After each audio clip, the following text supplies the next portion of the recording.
Shalom. Hari ini saya mau share firman Tuhan tentang kuasa Allah. Salah satu yang membuktikan bahwa Allah lebih dari segalanya adalah kuasanya. Ingat, langit, bumi, dan segala isinya diciptakan oleh Allah dengan kuasanya. Allah cukup berkata, jadilah terang, terang itu jadi. Jadilah cakrawala, cakrawala jadi.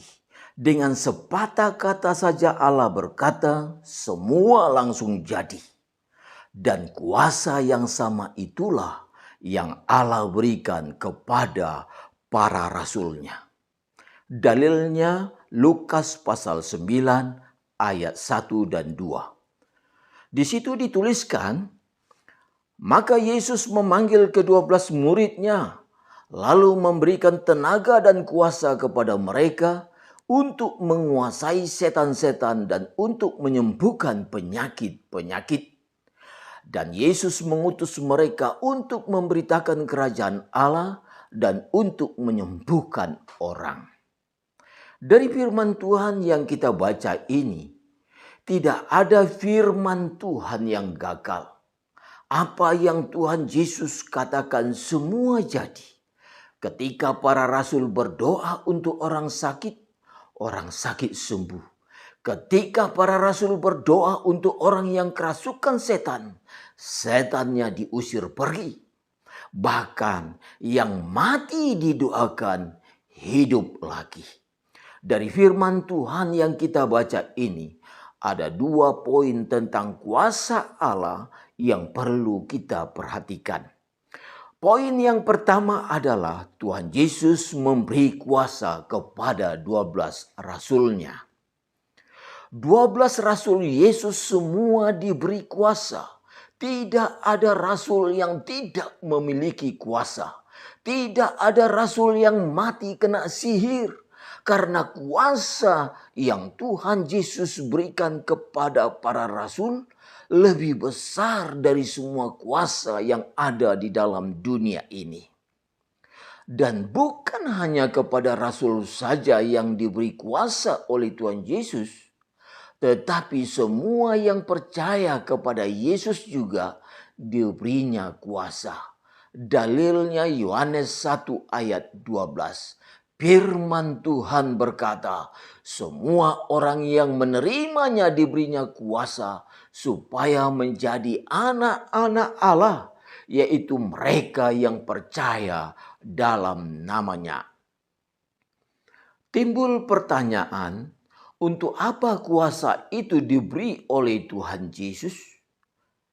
Kuasa itu diberi oleh Tuhan Yesus supaya para rasul dan orang percaya menjadi saksi di Yerusalem, di Yudea, di Samaria, sampai ke ujung bumi.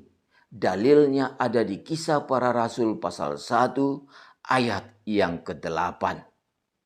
Dan kuasa inilah yang membuat para rasul dan orang percaya berani memberitakan Injil. Dan kuasa inilah yang membuat EDIS-TV berani menjadi apologet Kristen.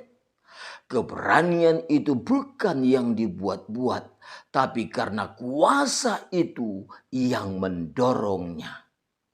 Sungguh pun banyak ancaman dan intimidasi yang diterima oleh EDIS-TV. Tapi EDIS-TV tetap berani berapologet. Yang kedua, kuasa yang Tuhan beri kepada para rasul dan orang percaya itu gratis tanpa bayar. Tetapi ingat, kuasa itu bukan murahan. Umumnya orang berpikir barang gratis itu murahan. Tetapi ingat, yang gratis dari Allah harganya tidak ternilai. Sebab kuasa itu tidak diperjualbelikan. Sungguh pun Simon tukang sihir mau membeli kuasa. Tapi kuasa itu tidak diperjualbelikan. Allah hanya mau memberi kuasa itu kepada orang pilihannya. Itu sebabnya kepada setiap kita yang sudah menerima kuasa dari Allah, marilah kita menjadi saksinya Allah dimanapun kita berada. Yang terakhir, lewat kuasa yang Tuhan berikan ini membuat kita umat Tuhan lebih yakin bahwa Tuhan Yesus yang kita sembah itu adalah Tuhan yang benar. Kenapa? Karena hanya Tuhan Yesus saja yang bisa memberi kuasa seperti ini. Allah lain gak ada yang bisa memberi kuasa seperti ini. Itu sebabnya umat Tuhan harus bersyukur. Sebab Tuhan Yesus sudah menjadikan engkau umat pilihannya yang istimewa. Jangan lupa like, subscribe. Tekan sekarang juga ya. Tombol merah.